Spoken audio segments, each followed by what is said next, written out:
Hello बच्चों, चलिए प्रश्न को पढ़ते हैं। निम्न व्यवरोधों x प्लस 2y बड़ा या बराबर है 11 के, 3x प्लस 4y छोटा या बराबर है 30 के, 2x प्लस 5y छोटा या बराबर है 30 और x का मान यहाँ 0 से बड़ा है, y का मान भी 0 से बड़ा है के अंतर्गत कौन सा बिंदु इसके अंतर्गत होगा। हमें पहला विकल्प दिया है 2,3, दूसरा विकल्प है 3,4, तीसरा विकल्प है 3,2 और चौथा विकल्प है 4,3। हमें इनमें से सही विकल्प बताना है। सबसे पहले हम मुख्य अवधारणा लिखेंगे, उसके बाद प्रश्न को हल करेंगे। मुख्य अवधारणा। मुख्य अवधारणा में हम असमीका को हल करेंगे। यहां पर लिख देते हैं। सबसे पहले हमारा काम क्या होगा, असमीका हल करना। असमीका हल करना। उसके बाद असमीका को हल करने के बाद सुसंगत क्षेत्र प्राप्त करना। सुसंगत क्षेत्र प्राप्त करना। प्राप्त करना। उसके बाद कोणीय बिंदु। कोणीय बिंदु भी हम इसमें प्राप्त कर लेंगे। अब हम सभी व्यवरोधों को बारी बारी से हल करेंगे। पहला व्यवरोध।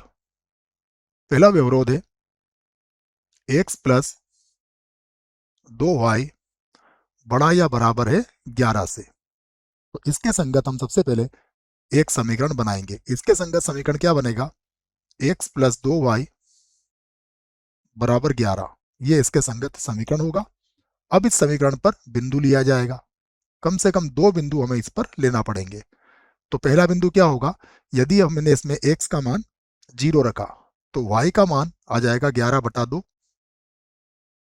तथा यदि y का मान 0 रखा तो x का मान आ जाएगा 11, तो ये हो जाएगा 11 और y का मान है 0।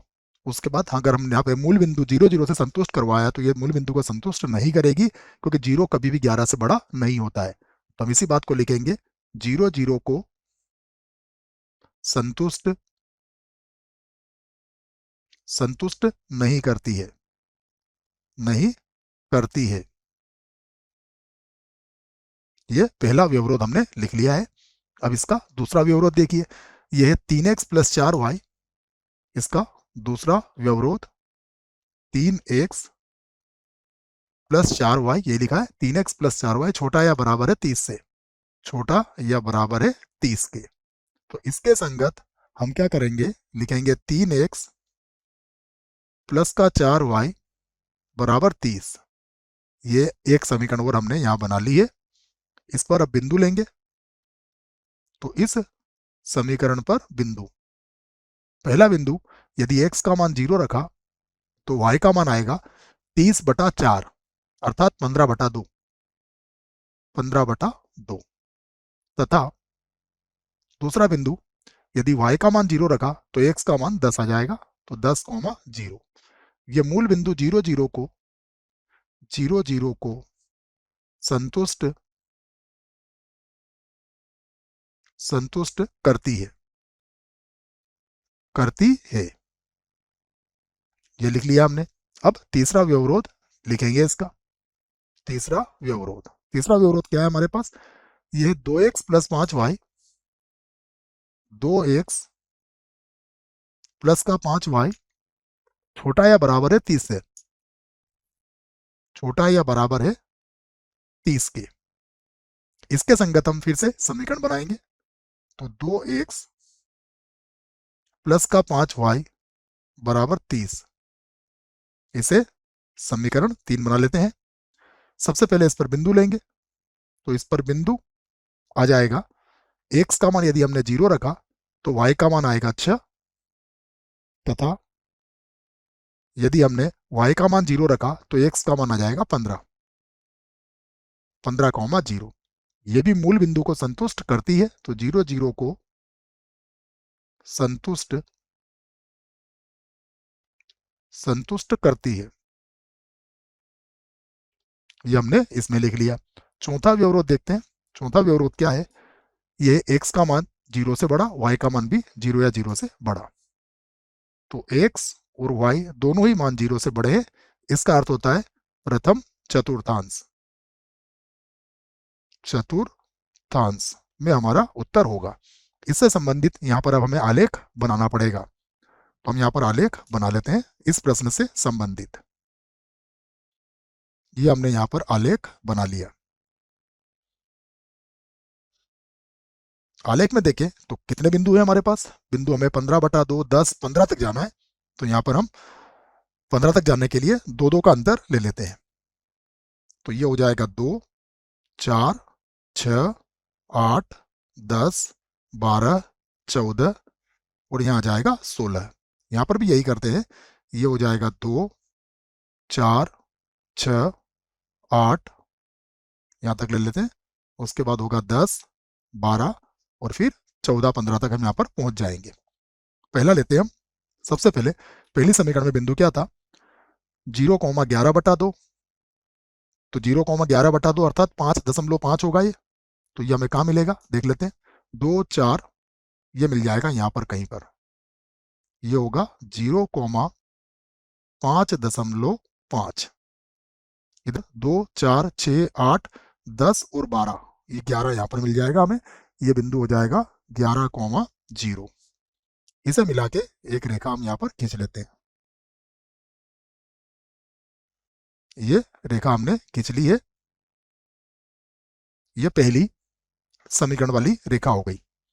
दूसरी समीकरण में क्या है बिंदु? 0,15/2 अर्थात 7.5। 7.5 के लिए बिंदु ले लेते हैं यहाँ पर। 2, 4, 6, 7.5 यहाँ पर कहीं पर मिल जाएगा हमें। ये क्या होगा? 0,7.5 ये बिंदु होगा। इसमें अगला बिंदु क्या है? 10।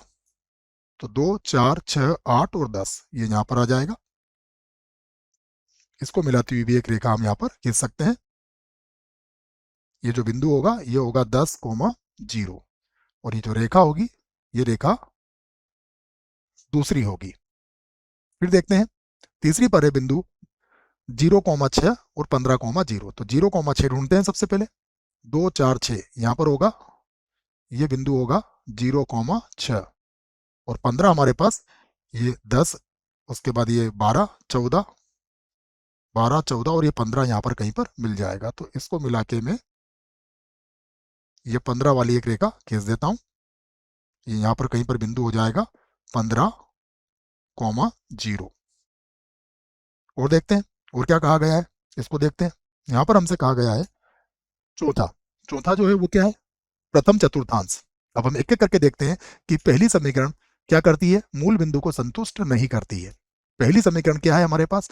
पहली समीकरण ये है जो मूल बिंदु को संतुष्ट नहीं करती है, अर्थात इसका जो उत्तर आएगा वो ऊपर की तरफ आएगा। इधर होगा इसका उत्तर। ये दिख गया आपको? उसके बाद अगला बिंदु देखते हैं। समीकरण 2। समीकरण 2 क्या कर रही है? समीकरण नंबर 2 संतुष्ट करती है। समीकरण 3 भी संतुष्ट करती है। तो अगर ये सभी संतुष्ट करती है तो इसका उत्तर इधर आएगा और इसका उत्तर भी इधर आएगा। अब हमें जो बिंदु दिए गए हैं उन्हें देखिए कौन कौन से बिंदु हमें दिए गए हैं। पहला बिंदु हमें दिया गया है 2,3। तो 2,3 देखिए कहाँ मिलेगा, इसको देखिए। यहाँ पर हमने 2 का अंतर लिया है तो ये 2,3 यहाँ पर कहीं पर हमें मिलेगा बिंदु 2,3। तो 2,3 तो इस हल क्षेत्र में नहीं आएगा। इसका अर्थ क्या हुआ कि पहला बिंदु तो हमारा ये नहीं आएगा। अब हम देखते हैं 3,4 कहाँ पर है? 3,4 देखिए यहाँ पर देख लेंगे हम 3,4। तो ये तो 3 है, ये 3 होगा और ये 4 होगा बच्चों। अगर ध्यान से देखें तो ये हल क्षेत्र में यहाँ पर इस समीकरण नंबर 1 के बिंदु पर है। हम इसको भी चेक कर लेंगे। पहले हम सी वाला विकल्प देख लेते हैं फिर इसको देखते हैं। सी विकल्प क्या है? सी विकल्प है 3,2। तो 3,2 देखते हैं कहां पर है। यहां पर 3, ये हो जाएगा 3, एक्स का मान 3 और वाई का मान कितना है? 2। पहले कौन सा बिंदु लिया था हमने, इसे भी देख लेते हैं। पहले 2,3 था, उसके बाद अब है 3,2 अर्थात एक्स का मान 3 है। तो पहले बिंदु हमने यहाँ से 3,2 मिलेगा, तो यहाँ पर कहीं पर बिंदु मिलेगा। इसका अर्थ क्या हुआ? विकल्प सी जो है ये भी नहीं है। अब 4,3 को देखते हैं। 4,3 कहाँ है हमारे पास? ये 4 है, और ये यहाँ पर कहीं पर 3 आ जाएगा, तो यहाँ पर भी ये बिंदु भी नहीं होगा। तो ये जो बिंदु हमें सेकंड वाला दिख रहा है, ये बिंदु इस रेखा पर स्थित है बच्चों। किस पर? यह पहली रेखा पर स्थित है। हम इसकी जांच भी कर लेते हैं। देखो कि पहली रेखा को ये संतुष्ट करेगा या नहीं करेगा। देखिए ये हमारे पास पहली असमिका थी। यहाँ पर बिंदु हमारे पास कितना आया था? 3,4। यदि आपने यहाँ x का मान क्या रखा इसमें पहली में, देखिए क्या है हमारे पास, x प्लस 2y बराबर 11 है। यदि आपने x का मान कितना रखा इसमें? 3 रखा, और यहाँ पर कितना रखा? 4 का पढ़ा, 2 बार बोला तो कितना हो गया? 8। तो ये 11 बराबर 11 हो जाएगा। इसका अर्थ यह हुआ कि ये विकल्प डी गलत है और विकल्प बी क्या है इस प्रश्न के लिए? सही है। तो आशा करते हैं आपको इस प्रश्न का उत्तर समझ में आया होगा। धन्यवाद।